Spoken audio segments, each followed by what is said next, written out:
Okay, let's unpack this. We're diving deep today into a topic that, well, it touches hearts, but also brings significant, often unseen challenges. Christian adoptive parenting. Uh-huh. Our source material is the book Forever Mom by Mary Ostyn, and it's, a truly rich blend of deeply personal stories, practical, hard-won advice, and insights rooted in faith. It really is. And it promises to move beyond that sort of picture-perfect ideal of adoption Right. to explore the messier realities, the heartaches, the Yeah. challenges, but also, the profound, surprising joys. Exactly. Mary Ostyn shares from a place of, well, extensive experience, navigating a path that was definitely not the one she initially envisioned. Not at all. And our mission in this deep dive is to extract the most important nuggets from her journey, the wisdom she's gathered, really giving you a shortcut to understanding the real complexities of this path. And finding hope in what she, frankly, calls the muddle in the middle. Yes.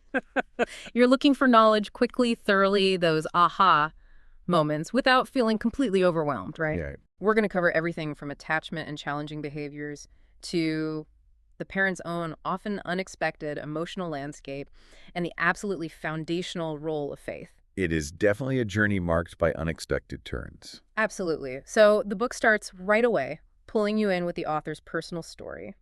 What were some of those first glimpses she gives us of how her initial vision for adoption, quickly diverged from reality? Well, like many, I think, she started with a picture of adopting maybe one little girl, imagining a straightforward, happily ever after scenario. Uh-huh. The dream. Yeah, the dream.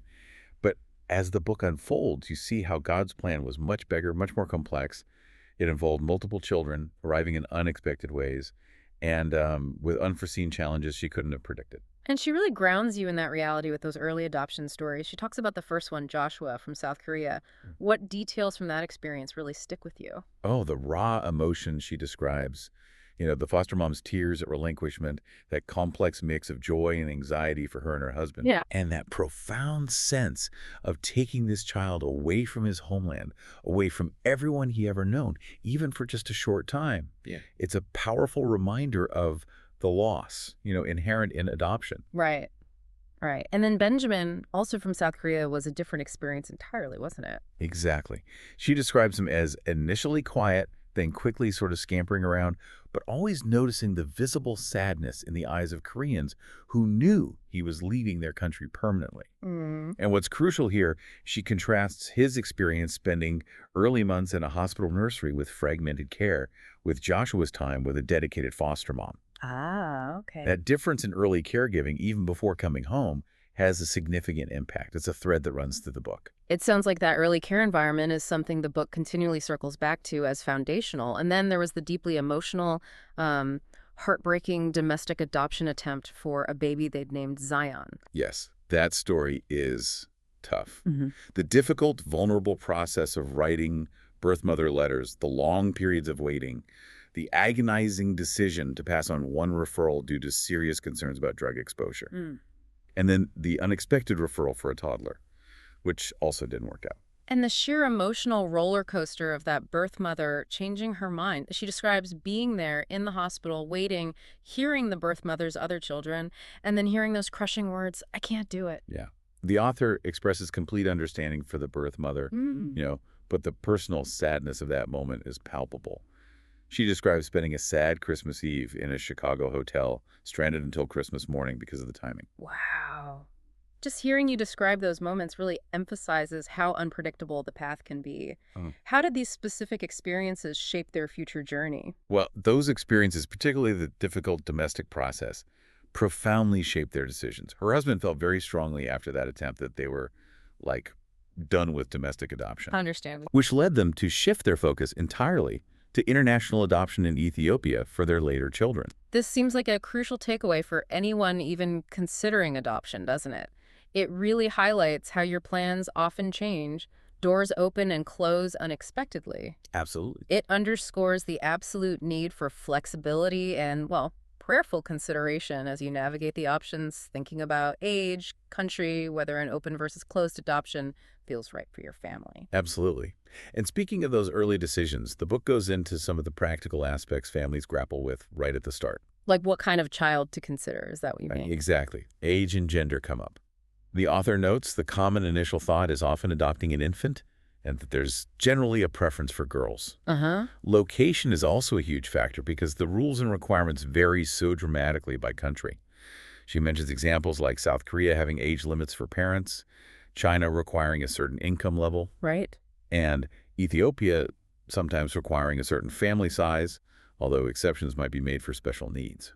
And for families looking domestically in the U.S., there's that really personal decision about open versus closed adoption. Right. That involves crafting that vulnerable birth mother letter, hoping to be chosen by an expectant mom, and then navigating different levels of ongoing contact from letters and pictures to in-person visits. And it mentions research suggesting contact can actually be healthy. Yes, what's fascinating here is the source mentions that research actually suggests that some level of contact with first families, when handled well, can be healthy for the adopted child's identity development.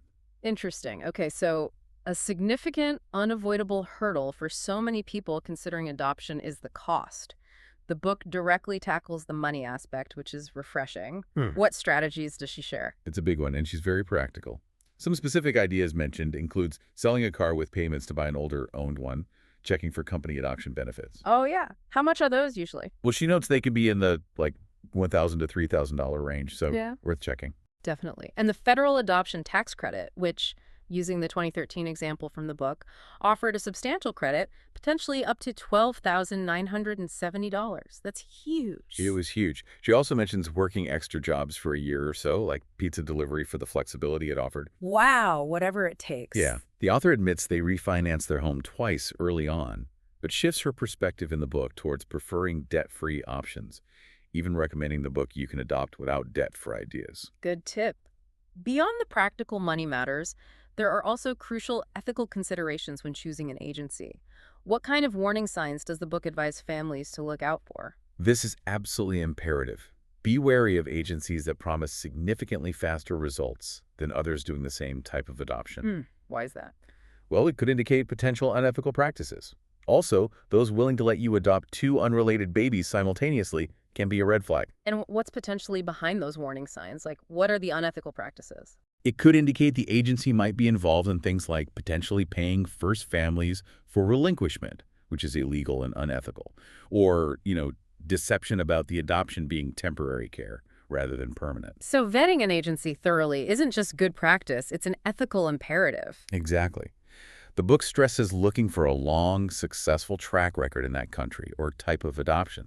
And critically, don't just rely on the references the agency provides. Right, you need independent voices. Seek out and talk to many families who've used them through independent channels like message boards and online groups.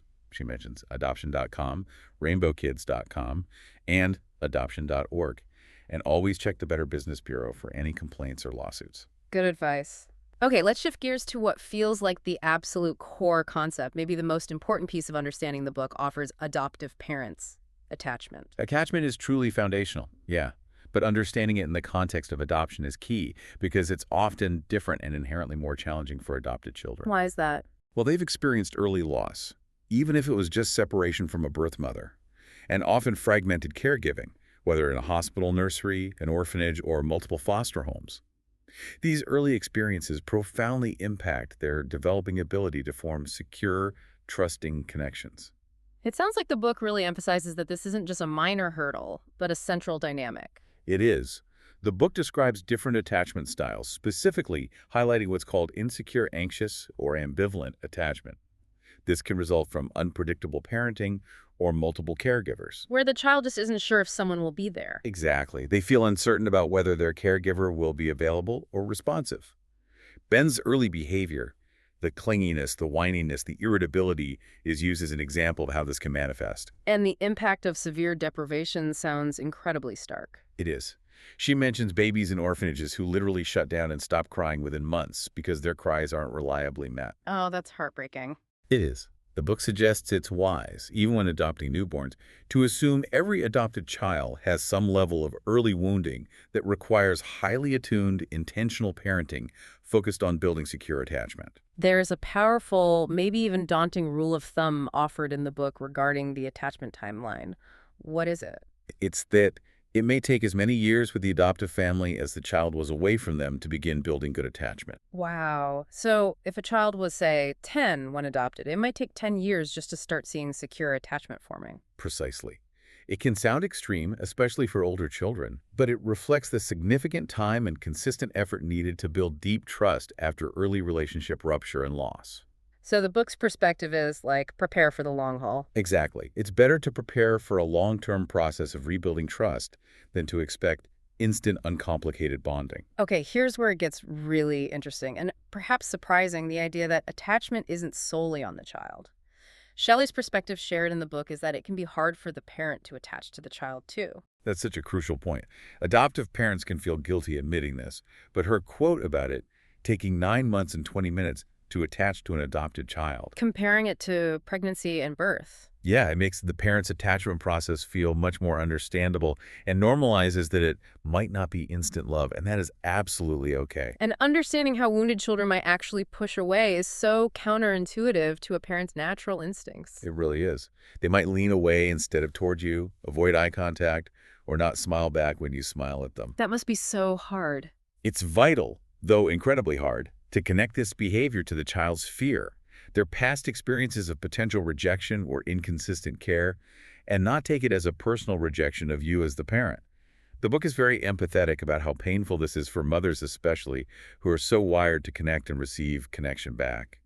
Given these profound dynamics around attachment and the potential for a lengthy journey, the book then turns to the practical steps of preparing for and navigating the actual arrival home. What does she recommend regarding support systems? She emphasizes establishing strong support systems before the child arrives. The idea of cocooning in those early months, staying close to home to really focus on bonding. Scaling back on activities. Right, letting family and friends know you'll be scaling back on outside activities is important. But she's clear that cocooning doesn't mean isolating yourselves. You still desperately need practical help, people bringing meals, helping with laundry, childcare for other kids, running errands. Yeah, the village. Preparing other children in the home must be another significant layer. Absolutely. The book notes that generally, most kids are excited if their parents are excited, sharing the sweet anecdote of the author's kids' genuine excitement seeing Joshua's photos. Ah, But the conversations needed are simple for very young children, explaining why some children need another family to care for them, but they become much more complex for older kids, how so? involving discussions about the new sibling potentially grieving, the realities of bonding not being instant, and being prepared for potentially challenging behaviors. And that definitely strains parental resources, doesn't it? Taking energy and attention. It absolutely does. It requires an immense amount of energy and attention. Mhm. But Angela's perspective shared in the book is powerful. She feels healthy biological siblings can be one of the greatest gifts adopted children have, teaching them compassion and understanding in ways parents sometimes can't. That's a great point.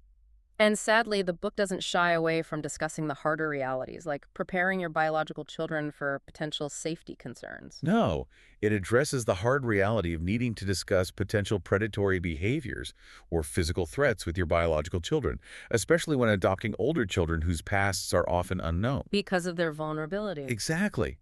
It highlights the vulnerability adopted children may have experienced, and for this reason, notes the recommendation against adopting out of birth order unless there are specific circumstances that make it manageable. Okay. Stepping into the actual homecoming experience, the book details how the adjustment needs differ quite a bit depending on the child's age when they arrive.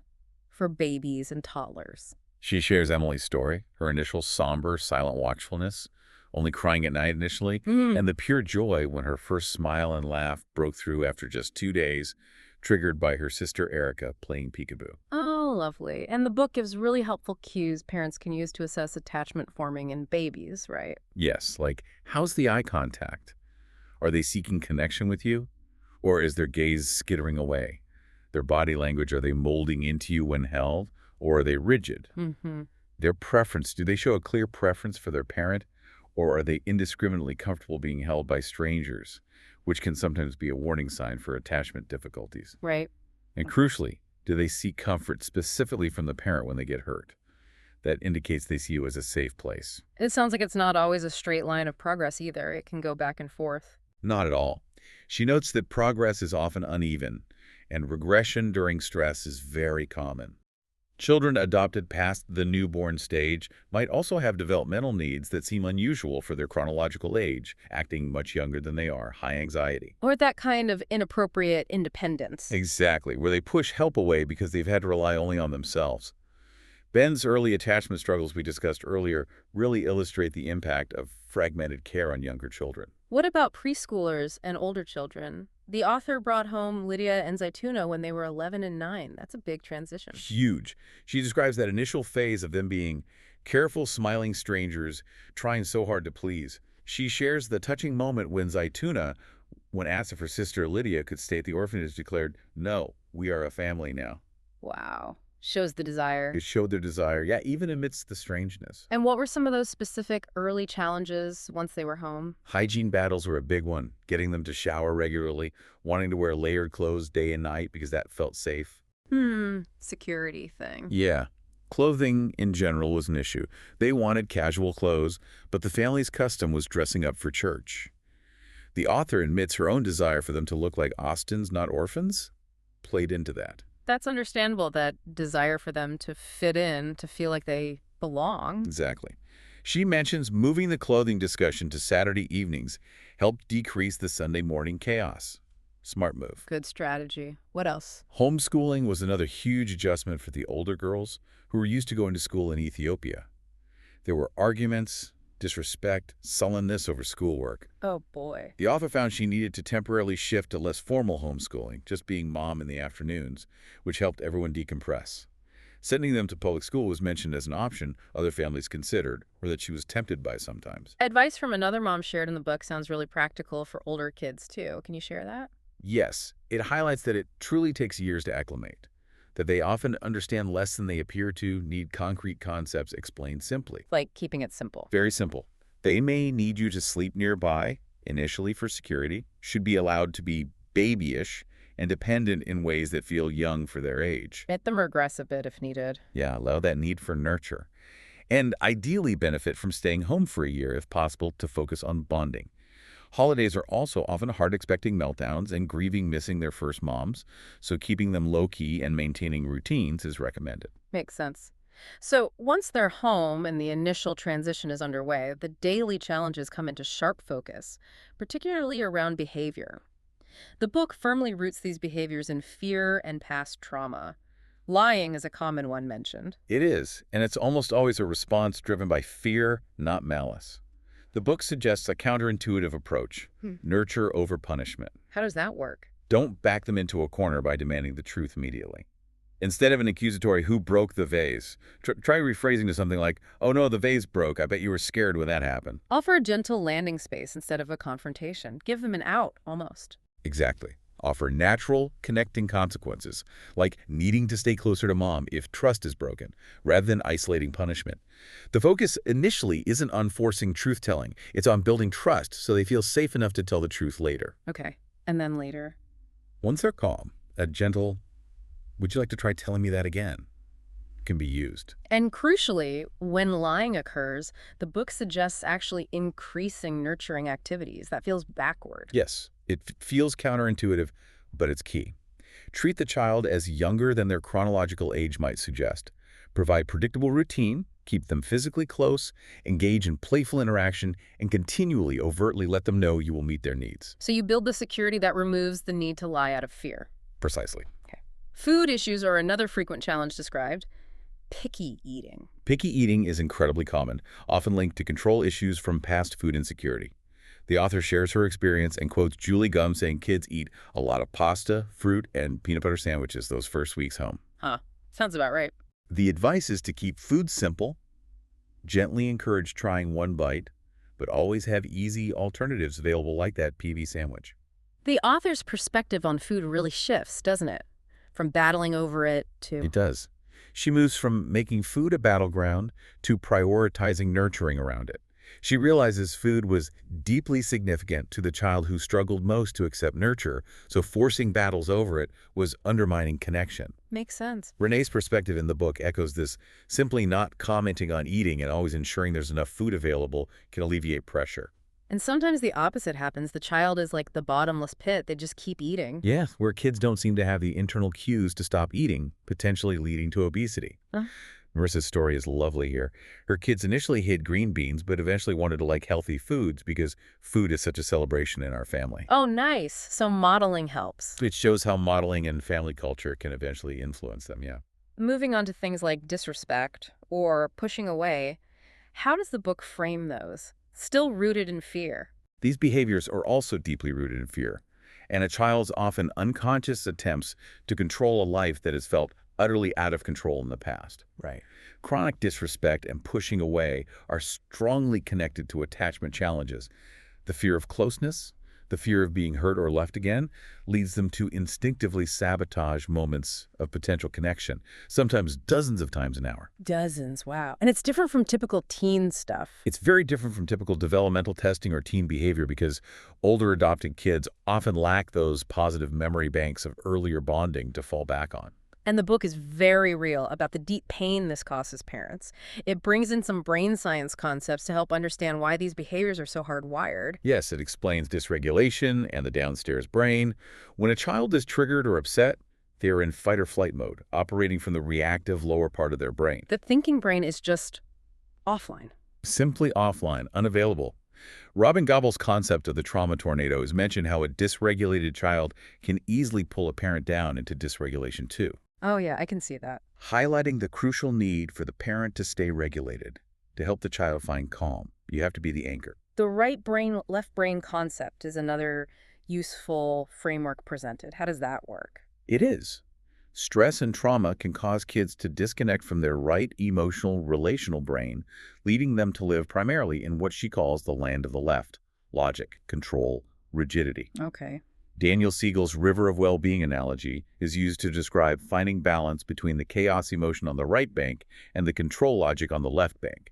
The goal is the middle, the regulated flow. And the author admits her own natural tendency is to immediately go left brain when things are tough, using logic and control.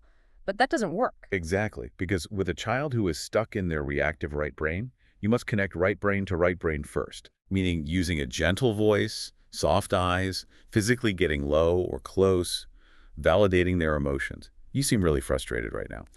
Only after that emotional connection is made can the logic and problem solving from the left brain be heard and integrated. Got it. Connect emotionally first. The library book anecdote, where she recognizes her own trigger, regulates herself, apologizes for her initial reaction, and then gently explains the rules, is a perfect illustration of this process working. Okay. The book then provides concrete parenting tools and relationship builders that flow from this understanding, often summarized as high structure, high nurture. Right. The list of relationship builders itself is simple but profound. Love, understanding, patience, kindness, gentleness, acceptance, peacefulness, honesty, affection, laughter, humor, conversation, listening, taking interest. These are the daily deposits into the relationship bank. Simple but not easy. And some of the key tools she highlights. Time in, not time out. Getting closer to a child when they're upset. Choosing connecting consequences over isolating ones. Instead of sending them away, bring them closer. Exactly. Aiming for resolution rather than just punishment. Not taking the behavior personally. Getting close. Using gentle touch if the child can tolerate it. Having simple rules, offering compromise or options. Redose are mentioned too, which sounds like giving them a chance to practice the desired behavior, like a do-over. Precisely. It's about building those neural pathways for correct behavior once the child is calm and their thinking brain is back online. Role-playing, especially using puppets or humor, can also help them practice social skills or work through scenarios safely. And a seemingly simple but challenging one. Say yes as often as you can. It's about finding creative ways to agree, even if it's yes later or yes when you're older, we can explore that. The anecdote about giving an older teen just a few extra minutes on Facebook, resulting in her initiating connection later that night. Oh, wow. It's a powerful example of how choosing battles and finding a small yes can yield unexpected relationship dividends. Which links directly to that idea of choosing your battles. You can't fight everything. It's critical. Giving up small, often unrealistic goals, like demanding bright morning pleasantness from a teen who is dysregulated for the much larger, vital goal of building and protecting the relationship. Focus on the relationship. The Galatians 2:20 verse she cites, "It is no longer I who live, but Christ lives in me," is key here, highlighting the need to parent from a place of faith and dependence on God's strength rather than reacting impulsively from our own stressed flesh. All of this underscores just how demanding this type of parenting is and highlights the absolute critical need for support systems for adoptive parents. It's not a solo mission. It's non-negotiable. Nurturing the spousal relationship alongside caring for children with intense, often unpredictable needs is a significant challenge. What about dating? Dating is discussed. It's okay if it doesn't cause regression for the children, but prioritizing that core attachment work first is key. The author's experience with her older children shows that dates became absolutely necessary for her own well-being and for processing things with her husband, helping him understand the often invisible drain on her energy. And trusted friends who understand this specific journey sound like a lifeline. Friends who get it. There truly are. Yeah. Friends who understand that love for your children absolutely coexists with moments of intense frustration, exhaustion, and even despair. The example of a friend who adores the children but can listen without judgment when the parent needs to vent is described as essential. And self-care for the parent isn't a luxury, it's a necessity. You have Yeah. to put your own oxygen mask on first, right? It's presented as absolutely critical because a parent's emotional regulation and stability directly impact the child's ability to regulate. Basic self-care, getting enough sleep, eating well, finding time for exercise is paramount. And seeking help if needed. Yes, the book encourages seeking professional help, like counseling or medication, if you feel your mood slipping, emphasizing that you simply must care for yourself well in order to have the capacity to care for your child's complex needs. It sounds like the parent's own emotional journey is often as unexpected and challenging as the child's. It takes a toll. It really is. The drain of pouring out love and nurture to a child who may be actively pushing it away is immense.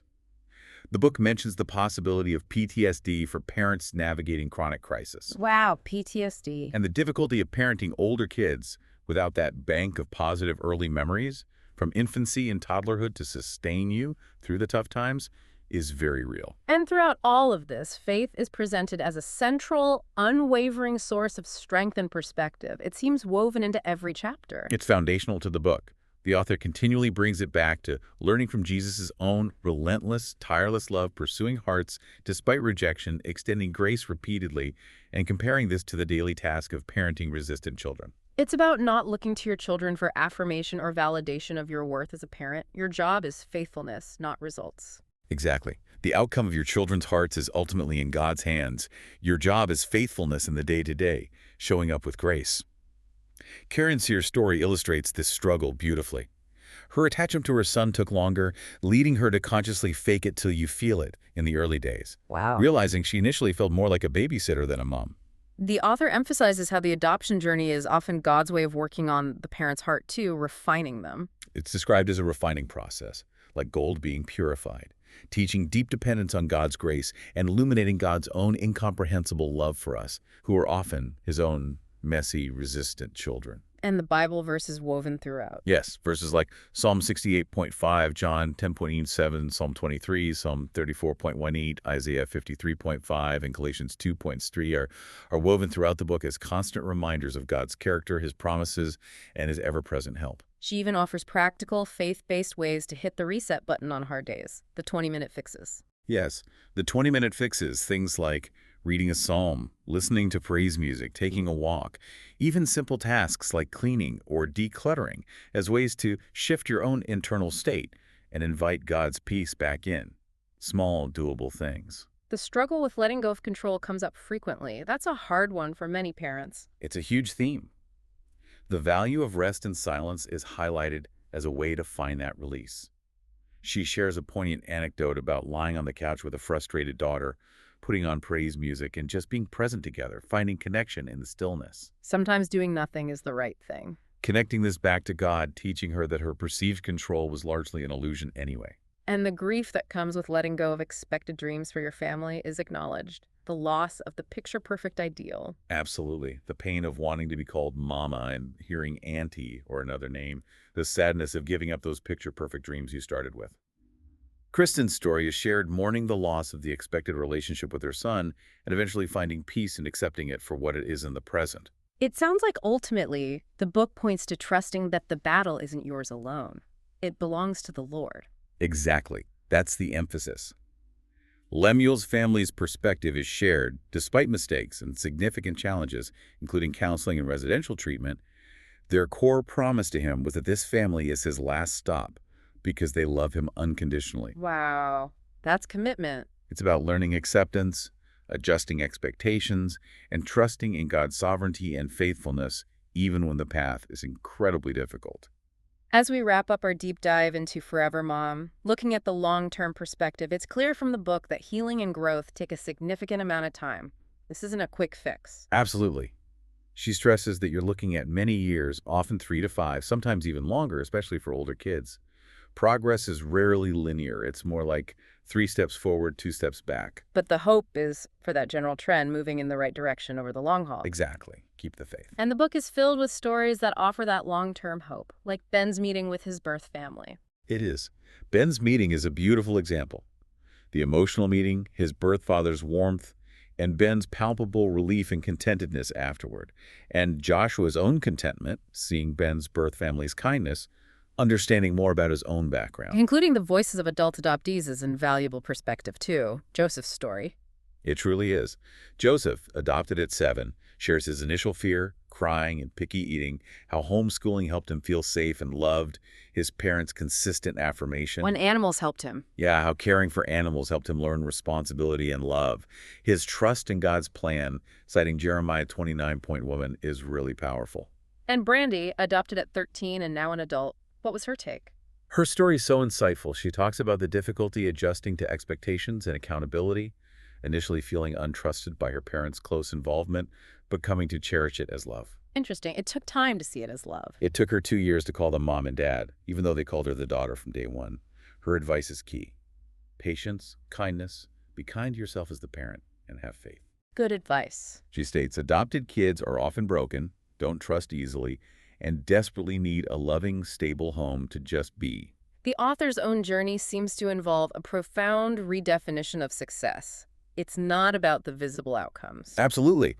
Moving away from defining success by visible results or receiving affirmation from her children towards defining it by her faithfulness, her consistent presence, grace, and love. Learning unconditional love. Which is something you have to do when it's not always felt back immediately. Yeah, that's a huge part of her story. The importance of fun is also woven in, referencing the connected child.